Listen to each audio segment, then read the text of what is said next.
Bring out your dead! Bring out your dead! Bring out your dead! Bring out your dead! Bring out your dead!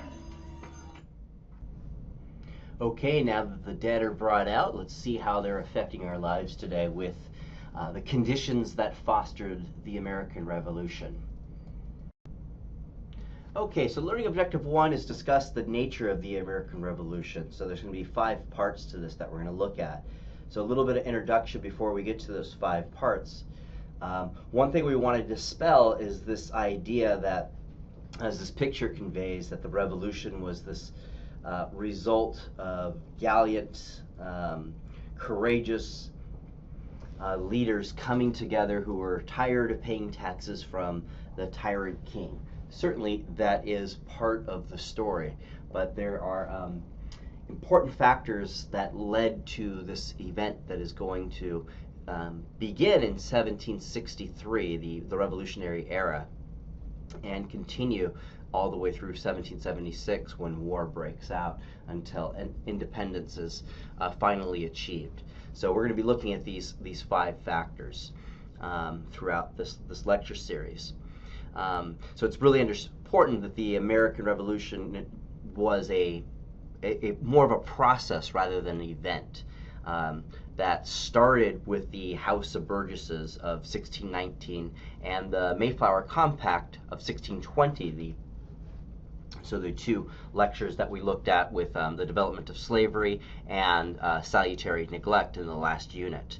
And they continued through the intercolonial committees of correspondence and eventually led to the first and second Continental Congress.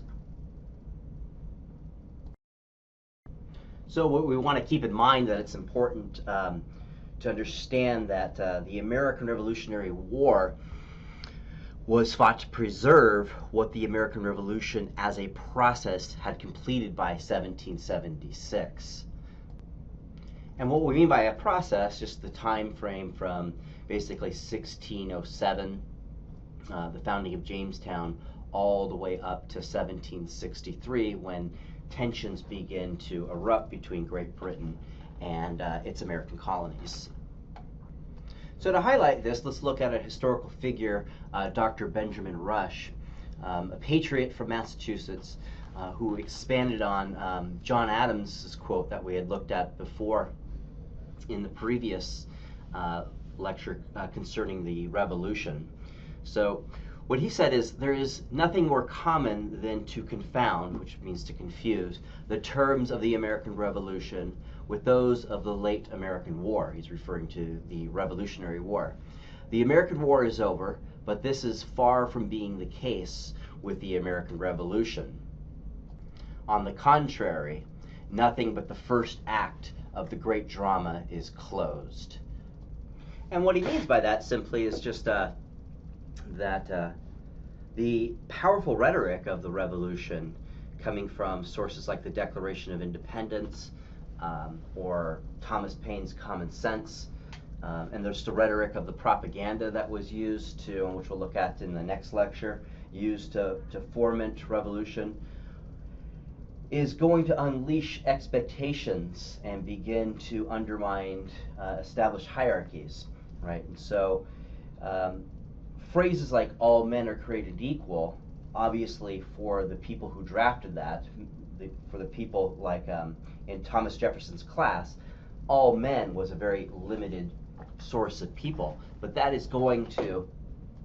definition is going to widen as we progress through American history, quite obviously, to include not just rich white men, but women, Native Americans, African Americans, Mexican Americans, and really include the ideals of what it means to be an American. That's something that transcends someone's background or personal identity, that there is something at the core of what it means to be a human being, to have certain rights. Certain rights meaning those inalienable rights that Thomas Jefferson penned in the Declaration of Independence. So as John Adams also stated, what was significant about the American Revolution was not that the colonists invented new principles, but they realized the theories of the wisest writers of people that preceded them. And then they actualized them and legalized them by institutionalizing them within the government and expectations of how that government should behave within society. So looking at the first factor that is going to create this process, first and foremost, the environment. And so the first condition of the environment is often referred to as the silent pressure of the environment, which helped create an American character and an atmosphere freer than that of Europe. So this is a really important point to key in on. So if you recall in the text in the colonies, when we were looking at the colony of Georgia, it was mentioned that the American environmental experience reinforced the idea of the worth of the individual. It's actually creating this idea that an individual matters, that it's crucial, and that individual relies on his own self-reliance. The environment in the early years of colonial development gave physical proof that all men should share certain basic political rights of life, liberty, and the pursuit of property, later transformed into happiness by Jefferson's pen. Property being John Locke's original assertion, which we'll get to in just a little bit. The opportunity derived from two sources: the land and the absence of stringent and pre-existing hierarchy. So people are going out there, settling this area, and the rules of the games have not been established, in other words. This phenomena derived from the abundance and the availability and the resources of the land created both hope and anxiety for those at the economic bottom and top, right? People are trying to figure it out, and so this is leading to tensions, right? There's a growing number of people at the get-go who are able to make a tremendous amount of money.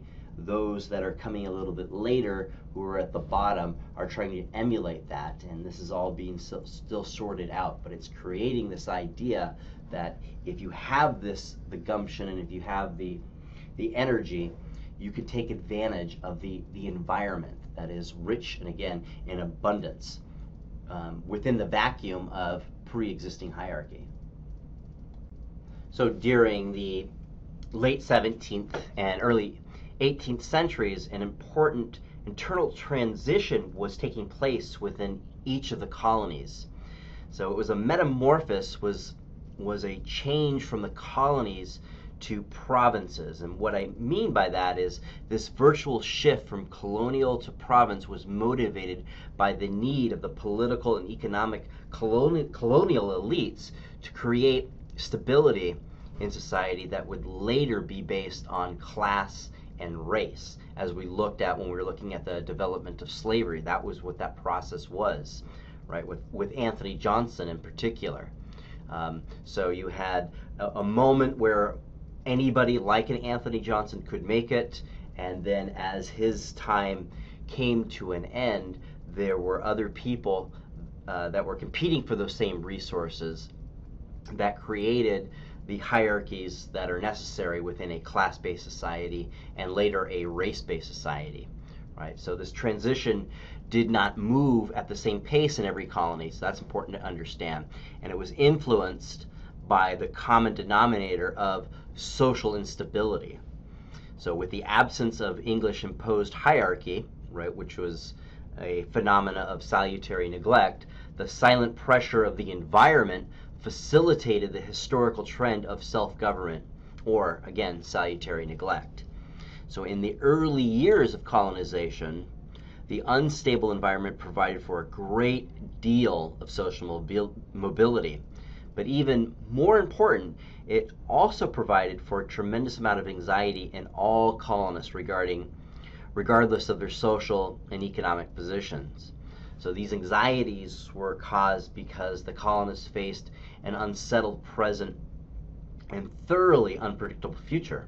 This anxiety plus the opportunity for social mobility led to a tremendous amount of class conflict as men competed for the abundant natural resources that were available.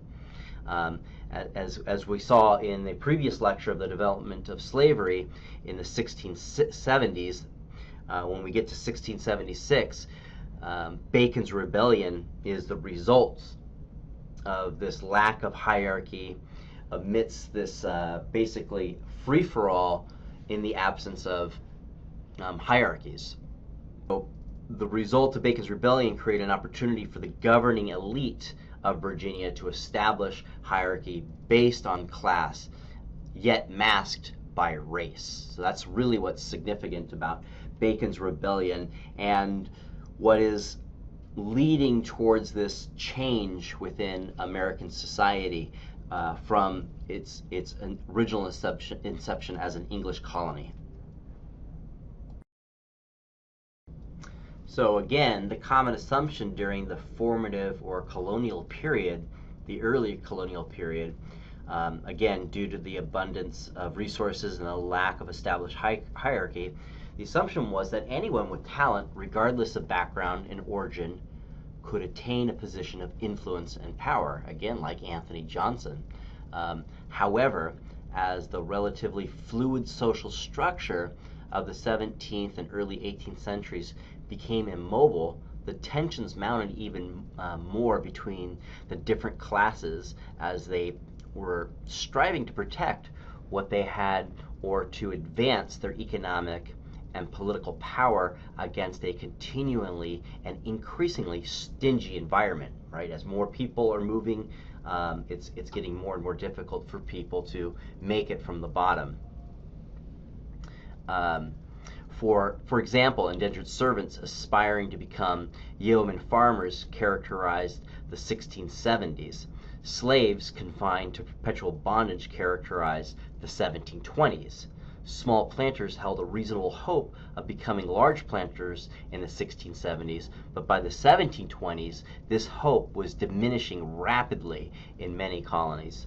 Thus, the relatively fluid social structures of the late 17th and early 18th centuries became largely immobile by the mid-18th century. So, for example, during this period, colonial instability in Virginia was transformed into political stability following Bacon's rebellion.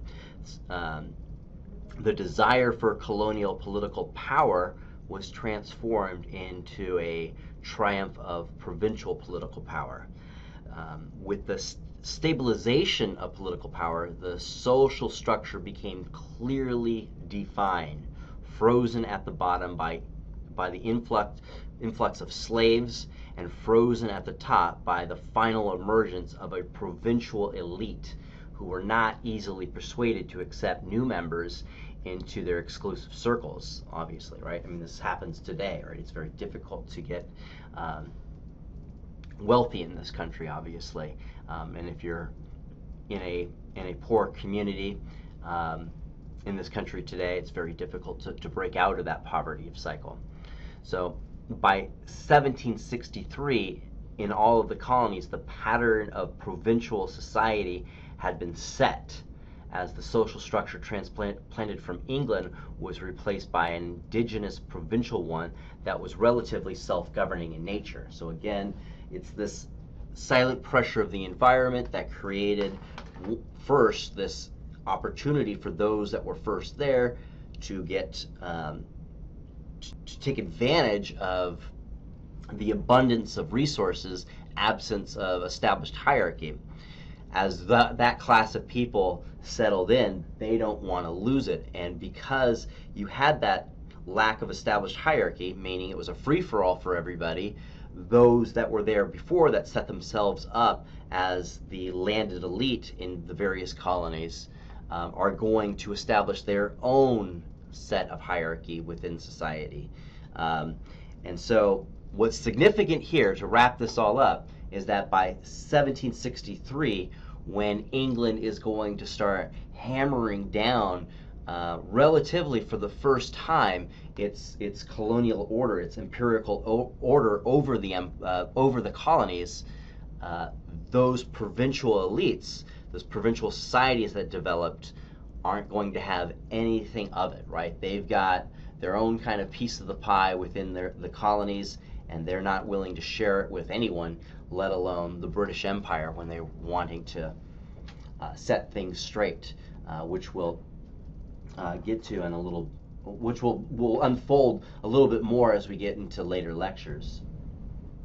So to address the other four factors, what we're going to do here is break it up into other videos. So look below this video to look at the rest of the four factors, which include the Enlightenment, self-government or salutary neglect, economic independence, and unification. So I'll see you in the other videos. Take care.